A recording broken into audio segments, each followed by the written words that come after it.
Hello guys, इस video में हम बात करेंगे कि माइनर का पासपोर्ट कैसे अप्लाई करें। सबसे पहले देखते हैं क्या क्या डॉक्यूमेंट्स रिक्वायर्ड है आपको पासपोर्ट अप्लाई करने के टाइम पे। सबसे पहले आपको चाहिए birth certificate of the minor, second proof of address या प्रूफ ऑफ पेरेंट्स सिटीजनशिप जो कि पेरेंट का पासपोर्ट होता है। रीसेंट पासपोर्ट साइज फोटोग्राफ आपको चाहिए होगी एंड एनेक्सर डी या एनेक्सर सी या एनेक्सर आई जो भी आप पे एप्लीकेबल होगा। तो सबसे पहले आपको जाना है गूगल पे जाके आपको पासपोर्ट सेवा लिखना है। आपको पासपोर्ट सेवा की वेबसाइट दिख जाएगी। यहाँ पे आपको एक नोटिफिकेशन दिखेगा जिस अगर आपको तत्काल में बनाना है उससे रिलेटेड है। देन आपको लॉगिन या रजिस्टर का ऑप्शन दिख जाएगा। आपको रजिस्टर पे जाना है। आपको यहाँ पे आके आपको अपना यूज़र नेम आईडी क्रिएट करनी है। मेल आईडी आपको देना है, उस पर ओटीपी जाएगा। उसके बाद में आपका लॉगिन आईडी क्रिएट हो जाएगा। वापस आपको जाना है उसी वेबसाइट पे, लॉगिन करना है। मैंने ऑलरेडी अपना लॉगिन आईडी बना रखा है तो हम यहाँ पे लॉगिन कर लेंगे।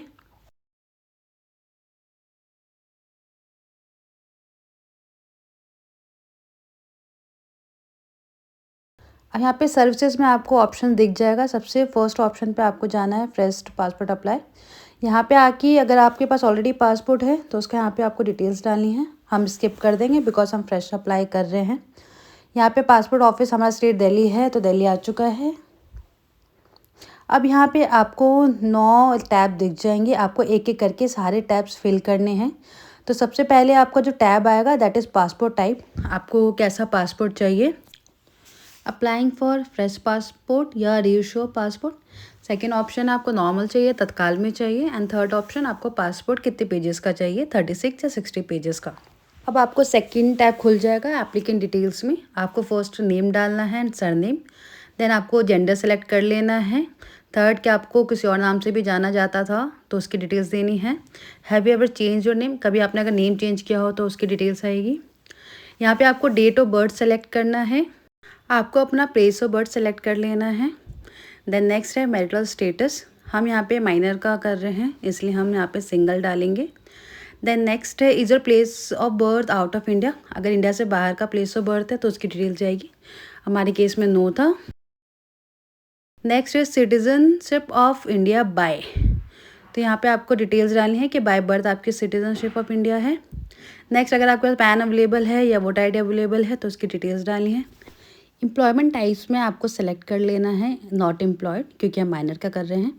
Next is either of a parents are government servants, तो येस और नो अपने अकॉर्डिंग सेलेक्ट कर लीजिएगा। एजुकेशन क्वालिफिकेशन नेक्स्ट ऑप्शन आता है। आपको यहाँ पे एजुकेशन क्वालिफिकेशन सेलेक्ट करना है। हम 7th पास और लेस का कर रहे हैं। Is applicant eligible for non ECR category. Non ECR category क्या क्या होती है ये आपको दिख रहा होगा स्क्रीन पे। ये जो कैटेगरीज गिवन है सारी ईसीआर कैटेगरीज में आती है। तो अगर आप इसमें से किसी में फॉल करते हैं तो आप अपने अकॉर्डिंग ये सेलेक्ट कर सकते हैं।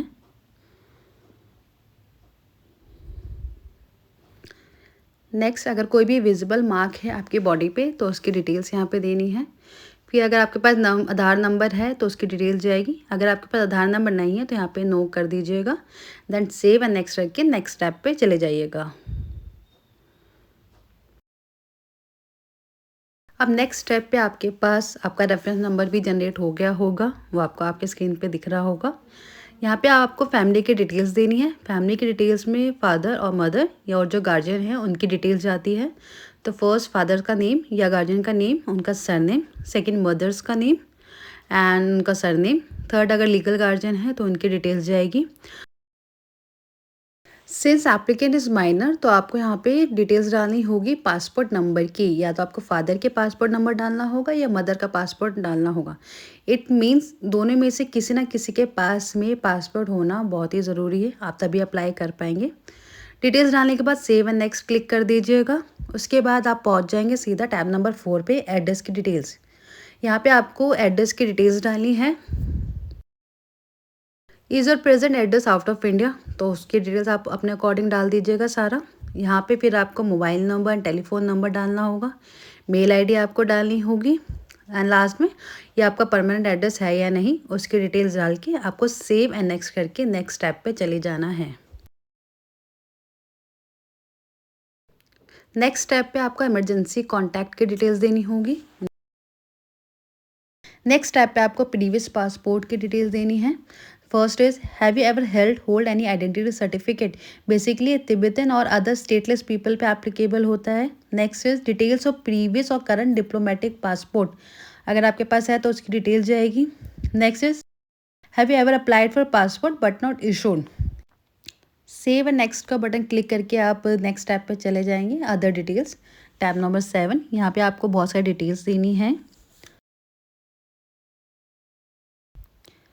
Provide the following details if there are any criminal proceeding pending against the applicant, respect of an offence apply to have committed by you, pending है अगर कुछ भी तो। नेक्स्ट कोई भी वारंट या समन अगर आपको कभी भी इशू है by court of law.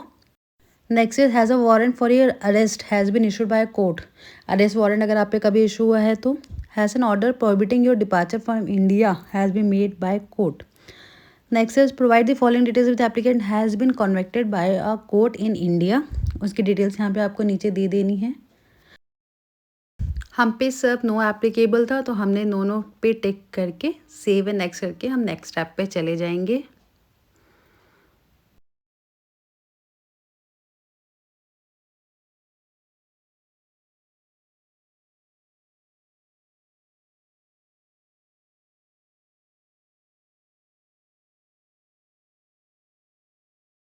Next step is passport preview. यहाँ पे आपको पासपोर्ट कैसा मिलेगा प्रिंट होके उसका एक प्रीव्यू दिख जाएगा।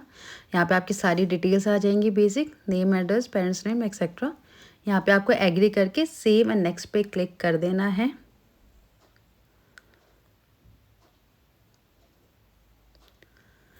अब सबसे लास्ट आपके पास टैब खुल जाएगा, दैट इज़ डिटेल्स वेरिफिकेशन। अब यहाँ पे एक अटेंशन दे रखा है कि जब आप कलेक्ट करेंगे पासपोर्ट अपने घर पे तो आपको फिजिकली प्रेजेंट होना पड़ेगा। आप अपना डिलीवरी स्टेटस भी ट्रैक कर सकते हैं इंडिया पोस्ट की वेबसाइट से।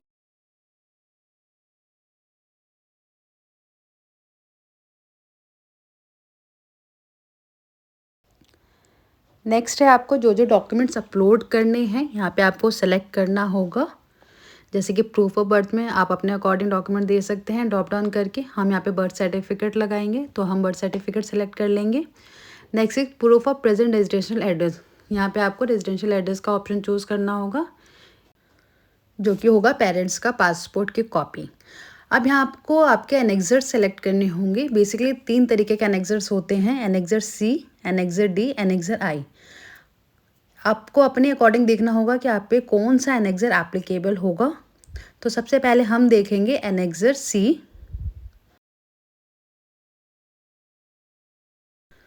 Annexure C, specimen declaration by applicant parent for issue of passport to minor when one parent has not given consent.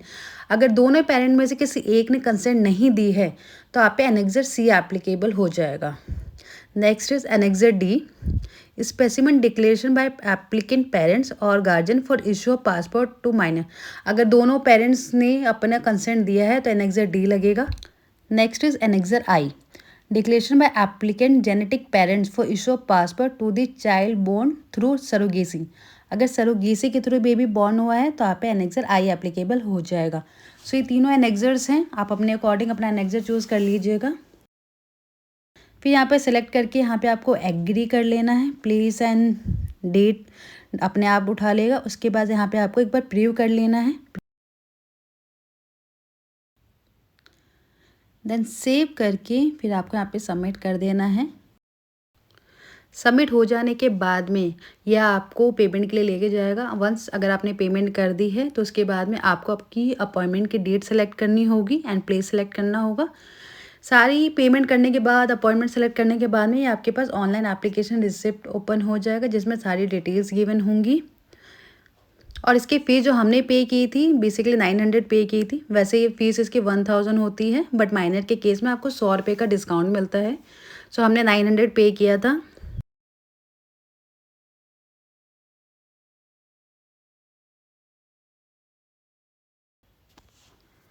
सबसे लास्ट में आपको दिख जाएगा डॉक्यूमेंट टू बी सबमिटेड। आप एक बार इसको रीड कर लीजिएगा। रीड करने के बाद में सबसे लास्ट में आप प्रिंट कर सकते हैं इसको, print and download applicant receipt, and इसके बाद आप इसको क्लोज कर देना।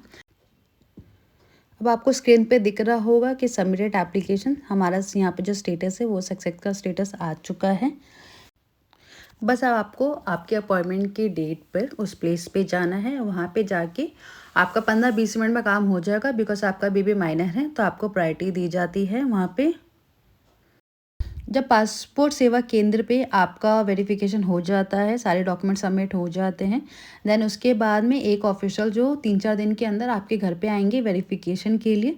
एक बार जब वो वेरिफिकेशन हो जाती है, पुलिस वेरिफिकेशन, देन आपका पासपोर्ट इशू हो जाता है। इस पूरे प्रोसेस के अंदर अप्रॉक्स 25 से 30 डेज़ का टाइम लग जाता है। एंड जो पासपोर्ट की वैलिडिटी होती है वो होती है 5 ईयर्स तक की।